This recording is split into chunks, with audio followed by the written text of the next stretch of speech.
മോദിയും അമിത്ഷായും തമ്മിലുള്ള ബന്ധം ഇന്നും ഇന്നലെയും തുടങ്ങിയതല്ല.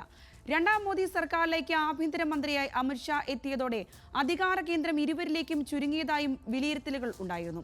എന്നാൽ മൂന്നാം മോദി സർക്കാരിൽ മോദിക്ക് ശേഷം രണ്ടാമനായി സത്യപ്രതിജ്ഞ ചെയ്തത് രാജ്നാഥ് സിംഗ് ആണ്.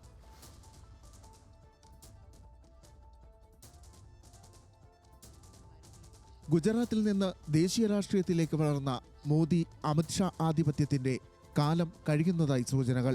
കഴിഞ്ഞ മന്ത്രിസഭയിൽ രണ്ടാമനായിരുന്ന അമിത്ഷാ ഇത്തവണ മൂന്നാമനായാണ് സത്യപ്രതിജ്ഞ ചെയ്തത്. രാജ്നാഥ് സിംഗ് ആണ് രണ്ടാമനായി സത്യപ്രതിജ്ഞ ചെയ്തത്.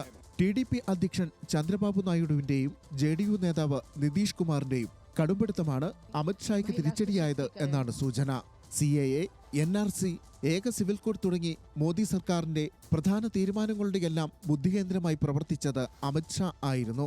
മുസ്ലിം വിരുദ്ധമായ നിയമനിർമ്മാണങ്ങൾ അനുവദിക്കില്ലെന്ന് JDU കഴിഞ്ഞ ദിവസം വ്യക്തമാക്കിയതും ഇതോടൊപ്പം ചർച്ചയാകുന്നുണ്ട്. TDPക്കും ഇതേ നിലപാടാണ്.